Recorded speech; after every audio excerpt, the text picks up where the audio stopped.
এক হও। আমরা সব পোস্টার মারা শুরু করলাম, সব বাংলার মানুষ এক হও, হিন্দু মুসলিম শিখ ইসাই আমরা সবাই ভাই ভাই। এখন আবার দেখছি নতুন পোস্টার তৈরি হয়েছে, রামনবমী পালন করো। কি বলছে যে 1 কোটি হিন্দুকে রাস্তায় নামাবো। আমি আপনাদের জানতে চাই, আপনারা তো পুরোই ব্রাহ্মণ সমাজ, এর আগে কি রামনবমী পুজো হতো না? হতো তো পুজো। এরকম রাস্তায় নেমে শুধুমাত্র রাজনীতি করার জন্য অস্ত্রের আস্ফালন নিয়ে রাস্তায় নেমে কোন কালে হিন্দু সনাতন ধর্মের মানুষ রামনবমী পালন করেছে আমি জানতে চাই। জীবনে কোনোদিনও এইসব ঘটেনি। রামনবমী প্রত্যেকে করবে বাড়িতে বাড়িতে। আমি আপনাদের মাধ্যমে বলছি, জেলায় জেলায় আজ থেকে গিয়ে প্রচার করুন, রামনবমী সবাই পালন করুন, কিন্তু বিজেপির রাজনৈতিক পাতা ফাঁদে পা দিয়ে নয়, বাড়িতে বসে বসে সবাই রামনবমী পালন করুন।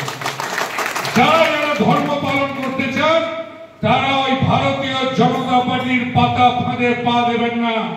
এরা ধর্ম চায় না, এরা ধর্মকে ভালোবাসে না, এরা নিজেরা রাজত্ব করতে চায়, সিংহাসনে বসতে চায়, মন্ত্রী হতে চায়, মুখ্যমন্ত্রী হতে চায়। এরা ভারতীয় জনতা পার্টির নামে হিন্দু জাতের কলঙ্ক আমরা মনে করি। এরা সনাতন ধর্মের কলঙ্ক। এরা সনাতন ধর্মকে ভালোবাসে না। সনাতন ধর্মের মূল কথা যে নিজের ধর্মকে ভালোবাসো, অপরের ধর্মকে শ্রদ্ধা করো। আরে সত্যিকারের সনাতন ধর্ম যদি কেউ পালন করে থাকে তার নাম হচ্ছে মমতা বন্দ্যোপাধ্যায়। কেন না, তিনি সর্বধর্ম সম্প্রদায়কে নিয়ে করছেন। দীঘায় জগন্নাথ মন্দির হচ্ছে না, কোথায় আগে তো ঘোষণা করেনি? আগে বিজেপি নামক এই ভণ্ড হিন্দু সনাতন যারা যখন মমতা দীঘায় মন্দির করছিল, কোথায় আগে তো বলেনি যে আমি অমুক জায়গায় মন্দির করব। যেই মমতা বন্দ্যোপাধ্যায় ওখানে জগন্নাথ মন্দির তৈরি করছে, সঙ্গে সঙ্গে মনে হয়েছে রাম মন্দির তৈরি করতে হবে বাংলায়। আরে মমতা বন্দ্যোপাধ্যায় তো তারকেশ্বর, দক্ষিণেশ্বর, কালীঘাট, তারাপীঠ থেকে শুরু করে সমস্ত জায়গায়, প্রত্যেকটা জায়গায় গিয়ে দেখে আসুন কিভাবে মন্দিরগুলো সংস্কার হচ্ছে। স্কাই ওয়াক থেকে শুরু করে একদম আধুনিকীকরণ হচ্ছে। কোথায় ছিল এদের তখন? মাথায় ছিল না। এখন বড় বড় হিন্দু সাজছে, এখন বড় বড় সনাতনী সাজছে। মমতা বন্দ্যোপাধ্যায় যখন এই কাজগুলো করে কই একবারও তো বলেনি যে মমতা বন্দ্যোপাধ্যায় সত্যিকারের প্রত্যেক ধর্মের মানুষদের, এমনকি হিন্দুদের জন্য করছে। মমতা বন্দ্যোপাধ্যায় যেমন হিন্দুদের জন্য করছে, ফুরফুরাতেও করছে, খ্রিস্টানদের জন্য করছে, বৌদ্ধদের জন্য করছে, শিখ সম্প্রদায়ের মানুষের জন্য করছে। এটাই তো আসল সনাতন ধর্ম। মমতা বন্দ্যোপাধ্যায় চাইছে যে আমি যেটা করছি সেটা হচ্ছে মানব ধর্ম। আমাদের শিক্ষা, আমরা যে পরিবার থেকে এসেছি, আমার মনে আছে আমার বাবা ছোট থেকে শিক্ষা দিত যে একটাই শিক্ষা, যে তুই কি ধর্ম পালন করিস সেটা তোর ঘরে করবি, যখন বাইরে বেরোবি তোর ধর্মের নাম হচ্ছে মানব ধর্ম। এটাই হচ্ছে সনাতনীদের শিক্ষা। আমরা যখন রাস্তায় বেরোই আমাদের কাজ হচ্ছে মানব ধর্ম পালন করা। কারণ আমি যখন রাজনীতি করি আমি মনে করি আমার কাছে সবাই সমান। আর এরা বিভেদ তৈরি করতে চাইছে, এরা ধর্মে ধর্মে উস্কানি দিতে চাইছে। এরা আদৌ ধর্মীয়? এরা আদৌ ধর্মীয় কিনা আমি প্রশ্ন করছি। ও আজকে আমাদের বলছে আমরা নাকি জালি। একটু আগে শ্রীধর বলছি, আরে জালি হিন্দু, এ আবার কি কথা? হিন্দুদের মধ্যে আবার জালি হয়?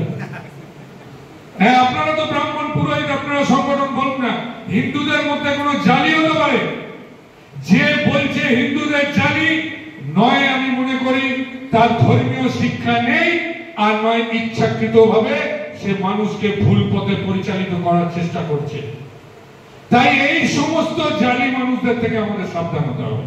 যারা আমাদের জালি বলছে, আমি আজকে বলতে চাই তারা হচ্ছে সব থেকে বড় 2 নম্বরী, যারা হিন্দু ধর্মের ধারক বাহক থেকে মানুষকে ভুল পথে পরিচালিত করার চেষ্টা করছে। আজকে আমরা বাংলার বুকে সর্বধর্ম সম্প্রদায়কে নিয়ে চলার চেষ্টা করছি। আর এই যদি পুরোহিত ভাতা বাড়ায়, কে বাড়াবে? নেত্রীর অপমানেও কেন চুপ? কদিন আগেই দলের ছাত্র যুবদের ভূমিকা নিয়ে প্রশ্ন তুলেছিলেন সাংসদ কল্যাণ বন্দ্যোপাধ্যায়। ঘুরিয়ে কি আদি নব্যের লড়াই আবার প্রকাশ্যে? না দেখুন, এটা কোনো আদি নব্যের লড়াই নয়। সঠিক কথা সঠিকভাবে কেউ কেউ বলছেন, এবং সেটা তো ঠিকই যে যেদিন যে ঘটনাটা ঘটেছে সেই দিন রাত্রিবেলায় দেবাংশু, আমি, অরূপ চক্রবর্তী, এরকম 4-5 জন আমরা সেদিনকে রাত্রিবেলায় সারা রাত ধরে ধরুন ফেসবুক বা বিভিন্ন ফোনও দেওয়া বিভিন্ন এতে ছিল। এখন পরবর্তীকালে মহিলা কংগ্রেসও তারা রাস্তায় নেমেছিল। এটা অনেকে তাদের নিজেদের মত ব্যক্ত করছেন, যেভাবে কল্যাণ বন্দ্যোপাধ্যায় করেছেন, দেবাংশু করেছেন। সুতরাং এগুলো কারোর ব্যক্তিগত মত। দল একটা পুরো পদ্ধতিতে চলে এবং দলের বিভিন্ন জায়গায় এটা নিয়ে আন্দোলন হয়েছে এবং হচ্ছেও, আগামী দিনও হবে। ফিরহাদের বাড়ি গিয়েছিলেন অভিষেক, মাঝখানে কখনো পুরসভার পারফরম্যান্স বা পার্কিং নিয়ে অসঙ্গতির নানা ইস্যুতে সরব ছিলেন অভিষেক। শুনুন, আমি আবার বলি, একটা সৌজন্য সাক্ষাৎ করতে গেছেন অভিষেক বন্দ্যোপাধ্যায়, গেছেন, অনেকে গেছেন, গতকাল আমিও গেছি ফিরহাদ হাকিমের বাড়িতে। সুতরাং অনেকের গত বছর যেমন আমি হয়তো যেতে পারিনি, তার আগের বছর গেছিলাম। সুতরাং কারোর কোথাও কোনো ব্যক্তিগত সুবিধা অসুবিধা থাকে, হয়তো সেই দিনকে তার নিজের কনস্টিটিউয়েন্সিতে অনেক কাজ ছিল, তাই গতবার বা 2023 সালে যেতে পারেনি। এবছর সুযোগ সুবিধা পেয়েছে, গেছে। এটা নিয়ে কোনো রাজনীতি আছে বলে আমি মনে করি না। একদম নিছক একটা ঈদের দিন ববি হাকিম প্রত্যেক বছর প্রত্যেককে আমন্ত্রণ জানান, যাদের সময়ে কুলান তারা যায়, যাদের হয়তো কুলায় না তারা যায় না। সুতরাং এটার পিছনে কোনো রাজনীতির খোঁজার কোনো কারণ নেই। অনেকে মনে করছেন যে অধিনায়কের রাজ হাতে তুলে এই সম্পর্ক মেরামতিতে অভিষেক। এগুলো আপনাদের সংবাদ মাধ্যমের কথা। এখানে দেখুন, দলনেত্রী মমতা বন্দ্যোপাধ্যায় আর সেনাপতির নাম অভিষেক বন্দ্যোপাধ্যায়। সুতরাং দলনেত্রী মমতা বন্দ্যোপাধ্যায়, অভিষেক বন্দ্যোপাধ্যায় যে পথ দেখাবে সেই পথেই সবাই চলবে। সুতরাং এখানে কোথাও কেউ কাউকে ক্ষোভ মোচন করছেন বা কোথাও গিয়ে কী হচ্ছে তার সাথে কোনো সম্পর্ক আছে বলে আমি মনে করি। বলা হচ্ছে যে আপনাদের সংগঠনটা একটা সংগঠন রয়েছে অবৈধ, মানে এটার কোনো নেই। কে বলছে এটা? শুভেন্দু অধিকারী আগেই বলেছেন, আগে বলার পরে, যে আপনারা রামকৃষ্ণ এবং মমতা বন্দ্যোপাধ্যায়ের ছবি একসঙ্গে ব্যবহার করছেন। রামকৃষ্ণের ছবি মমতা বন্দ্যোপাধ্যায়ের সঙ্গে ব্যবহার করার কোনো যোগ্যতা আপনাদের নেই, এটা নাকি রামকৃষ্ণ মিশনও তার আপত্তি করেছে। আমার কাছে এরকম কোনো খবর আসেনি। এগুলো শুভেন্দু অধিকারীর সাথে কার কোথায় যোগাযোগ আছে আমার জানা নেই, কিন্তু এইটুকু আমি বলতে পারি যে হঠাৎ করে তার এত উগ্র হিন্দুত্ববাদী এলো কেন? 5 বছর আগে সে কোথায় ছিল? 5 বছর আগে তো সাথে ইফতারও করতো। 5 বছর আগে ঈদে মানুষের সাথে গিয়ে আলিঙ্গন করতো, কোলাকুলি করতো। আজকে হঠাৎ এত হিন্দুত্ব, এত উগ্র হিন্দুত্বের কি হলো আমি তো বুঝে পেলাম না। সেটা নিছক রাজনৈতিক স্বার্থ সরিত। আর শুভেন্দু অধিকারী কি হিন্দু ধর্মের লিজ নিয়েছে নাকি, ইজারা নিয়েছে নাকি, যে ও যা বলবে হিন্দু ধর্মের মানুষকে সেই সমস্ত শুনতে হবে? আমরা মনে করি পশ্চিমবঙ্গ রাজ্য সনাতন ব্রাহ্মণ ট্রাস্টকে যারা অবৈধ বলছে তারা নিজেরা বৈধ কিনা দেখুক। পশ্চিমবঙ্গ রাজ্য সনাতন ব্রাহ্মণ ট্রাস্ট একটা রেজিস্টার্ড ইউনিট, আমাদের রেজিস্ট্রেশন রয়েছে, আমাদের প্রত্যেক বছর কাগজপত্র রিনিউ হয়, একটা বৈধ সংগঠন। একটা সময় এই শুভেন্দু অধিকারী এই রাজ্য সনাতন ব্রাহ্মণ ট্রাস্টের মিটিংয়ে আসবার জন্য আগ্রহ প্রকাশ করেছিল, আর আজকে অবৈধ বলছে। সুতরাং এদের মুখ এবং মুখোশ আলাদা। এরা মুখে একরকম বলে, কাজে আর এক রকম করে। দয়া করে এদের কথায় মানুষ চিড়ে ভিজবে না। পাথর প্রতিমা দীর্ঘ হচ্ছে তালিকা। পাথর প্রতিমায় মারণবাজির কারখানায় মজুদ বিক্রিবাদী, বিস্ফোরণে 4 শিশু সহ মৃত 8। কবে ঘুম ভাঙবে প্রশাসনের, নাকি ঘুষেই চুপ শাসক থেকে প্রশাসন? দেখুন, যদিও এটা পশ্চিমবঙ্গ রাজ্য সনাতন ব্রাহ্মণ ট্রাস্টেরই, আমি এই ব্যাপারেই বলছিলাম, কিন্তু আপনারা এই প্রশ্নটা করলেন। প্রশাসন রয়েছে, এটা দেখবে। নিশ্চিতভাবে কালকে যে ঘটনাটা ঘটেছে অত্যন্ত দুঃখজনক, দুর্ভাগ্যজনক ঘটনা। প্রশাসন এটার অলরেডি তদন্ত করছে, ফরেনসিক বিশেষজ্ঞরা আজকে যাবেন বা গেছেন। সুতরাং এই ব্যাপার নিয়ে যা বলার প্রশাসন উত্তর দেবে। এ তো দলীয় কোনো ব্যাপার না যে আমরা এখান থেকে মন্তব্য করতে পারি। পাথর প্রতিমার বাজি কারখানার বিস্ফোরণের ঘটনা এনআইএ তদন্তের দাবি জানিয়ে হোম মিনিস্টারকে চিঠি জানিয়ে। আরে এরা তো সবেতেই কেন্দ্রীয় এজেন্সি ডাকে। এই কেন্দ্রীয় এজেন্সি ডেকে কি লাভ হয়েছে, কোথায় কি করতে পেরেছে? কেন্দ্রীয় এজেন্সি যেখানে যেখানে গেছে তাদের নিট ফল 0। কেন্দ্রীয় এজেন্সির তাদের যে সাকসেস রেট সেটা পর্যন্ত লোকসভার পরিসংখ্যানে গিয়ে দেখুন কি অবস্থা হয়ে আছে। সুতরাং ভারতীয় জনতা পার্টি তো কথায় কথায় কেন্দ্রীয় এজেন্সি, এনআইএ, সিবিআই, ইডি ছাড়া ওরা কিচ্ছু জানে না। সুতরাং ওরা ওদের কাজ করুক। মাননীয় মুখ্যমন্ত্রী প্রশাসন সামলাচ্ছেন, মানুষের 10 কোটি পশ্চিমবঙ্গবাসী তার উপরে ভরসা আছে। সুতরাং তিনি সব ঠিক করে দেবেন। বিজেপির বিধায়কেরা দিল্লিতে গিয়ে দেখা করলেন কেন্দ্রীয় মন্ত্রীর সঙ্গে। অভিযোগ জানালেন বালি পাথর সিন্ডিকেট থেকে জঙ্গল কেটে রিসোর্ট নির্মাণ হচ্ছে। এদের খায় না মাথায় দেয় কেউ জানে না। এগুলো অশ্বের ডিম্ব, মানে ঘোড়ার ডিম বলি আমরা। এই যে গেছে এগুলো আসলে এগুলো প্রতিযোগিতা চলছে ভারতীয় জনতা পার্টিতে। কে কোথায় গিয়ে কার কাছে গিয়ে অভিযোগ জানিয়ে খবরের কাগজে 10টা নাম উঠবে, 4টে কথা বেরোবে, তবে তাদের এলাকায় সম্মান বৃদ্ধি পাবে। ভারতীয় জনতা পার্টির বর্তমান কার্যকলাপে সাধারণ মানুষ অতিষ্ঠ। এরা কি করছে, খাচ্ছে না মাথায় দিচ্ছে, কি করছে কারোর কোনো ভাবনা চিন্তা নেই। এরা নিজেরা যাচ্ছে নিজেদের দর বাড়াতে, আগামী দিনে টিকিট পাবে কিনা সেই ব্যাপারে জানতে। এদের টিকিট নিজেদের কেউ সুরক্ষিত নয়, এদের সিট সুরক্ষিত নয়। পশ্চিমবঙ্গের মানুষ বিজেপি বর্জন করেছে, তাই খবরের কাগজে নাম তুলতে আর প্রতিযোগিতা, মানে হয়তো দেখুন শুভেন্দু সুকান্ত কিছুদিন আগে গেছে, তাই এদেরকে একবার যেতে হবে। এদেরকেও দেখাতে হবে যে দিল্লিতে এদেরও একটা ভালো লবি রয়েছে, ভালো সেটিং রয়েছে, গিয়ে হয়তো ওখানে কাজ করতে পারবে। এই সব মুখ দেখিয়ে নিজেদের টিকিট সুরক্ষিত করা ছাড়া কিচ্ছু না। NEET result 0। বাংলার মানুষ কে দিল্লি গেছে, কে আসছে, কে কি করবে এই নিয়ে চিন্তিত নয়। বাংলার মানুষ তাকিয়ে আছে মমতা বন্দ্যোপাধ্যায় কখন কি করবেন মানুষের উন্নয়নের জন্য, তার অপেক্ষায় বসে আছে। 748টি অত্যাবশ্যকীয় ওষুধের দাম এক ধাক্কায় 1.74% বাড়তে চলেছে, কি বলবেন? এটা নিশ্চিতভাবে এটা নিয়ে তো আমাদের অলরেডি আমরা তো এর বিরুদ্ধে আন্দোলন করছি, সংসদে এটা তোলা হয়েছে। কেন্দ্রীয় সরকারের তো আমি তো জানাতে চাই যে কেন্দ্রীয় সরকারই জনদরদি না জনবিরোধী। আমার তো মনে হয় কেন্দ্রীয় সরকার জনদরদি নয় জনবিরোধী, এবং যত দিন যাচ্ছে এই জনবিরোধী রূপটা আরও প্রকাশ পাচ্ছে। তার প্রথম এবং প্রধান আর একটা উদাহরণ হচ্ছে এই দুষ্প্রাপ্য ওষুধের দাম বাড়ানো। সুতরাং এটা নিয়ে আমাদের সাংসদরা, আমাদের নেতৃত্বরা আন্দোলন করছেন। তৃণমূল কংগ্রেস রাস্তায় নেমে এর আন্দোলন করবে। 1 এপ্রিল এই ট্রাস্ট শুরু হয়েছিল আমাদের ভাই, যে বর্তমানে এই ট্রাস্টের সম্পাদক ভাই শ্রীধর মিশ্রের হাত ধরে এবং মধুসূদন মিশ্রের হাত ধরে। তো আজকে আমাদের অত্যন্ত আনন্দের দিন যে আমরা আজকে ট্রাস্টের শুধু নেতৃত্বদের নিয়ে একটা বার্ষিক সভার আয়োজন করেছিলাম। এবং আপনারা জানেন এই ট্রাস্টের যে জায়গায় বসে আমরা এই সাংবাদিক সম্মেলন করছি, এই ট্রাস্টের এই জায়গাটা আমরা অত্যন্ত কৃতজ্ঞ। আজকে কৃতজ্ঞতা জানাই আমরা আমাদের মাননীয় মুখ্যমন্ত্রী সম্মানীয় মমতা বন্দ্যোপাধ্যায়কে, যিনি আমাদের এই ট্রাস্টের কার্যকলাপে তার কাছে আমরা অনুরোধ করেছিলাম যে আমাদের ট্রাস্টের একটা স্থায়ী অফিস চাই, ট্রাস্টের একটা স্থায়ী মন্দির চাই, এবং তিনি তখন রাজ্য সরকারের তরফ থেকে ট্রাস্টের হাতে আমাদের এই জমিটা হস্তান্তর করেছিলেন। তার জন্য প্রথম আজকে এই প্রতিষ্ঠা দিবসে আমরা মাননীয় মুখ্যমন্ত্রী মমতা বন্দ্যোপাধ্যায়কে আমাদের কৃতজ্ঞতা, আমাদের সম্মাননা আমরা জ্ঞাপন করি। এবং আজকে আপনারা জানেন যে আমরা শুধু যেহেতু প্রচণ্ড দাবদাহ, এবং আমাদের আজকে নেতৃত্বদের নিয়ে দক্ষিণবঙ্গের, উত্তরবঙ্গ না, দক্ষিণবঙ্গের কয়েকটা জেলার নেতৃত্বদের নিয়ে আজকে আমাদের সাংগঠনিক এই বাৎসরিক সভা ছিল। এবং সেই সভায় আমাদের বিভিন্ন সাংগঠনিক জেলা যেমন ঝাড়গ্রাম, পূর্ব মেদিনীপুর, পশ্চিম মেদিনীপুর, হাওড়া, হুগলি, কলকাতা, ওদিকে 24 পরগনা, এদিকে বাঁকুড়া, পুরুলিয়া, আমাদের সব নেতৃত্ব উপস্থিত ছিলেন। আমরা অত্যন্ত দুঃখিত, বীরভূম থেকে আমাদের নেতৃত্ব আসছিলেন, তারা একটা পথ দুর্ঘটনায় পড়েন। বর্তমানে তারা যদিও প্রাথমিক চিকিৎসা করাচ্ছেন, সুস্থ আছেন, আমরা খোঁজখবর নিচ্ছি, তারা আজকে এখানে আসতে পারেননি।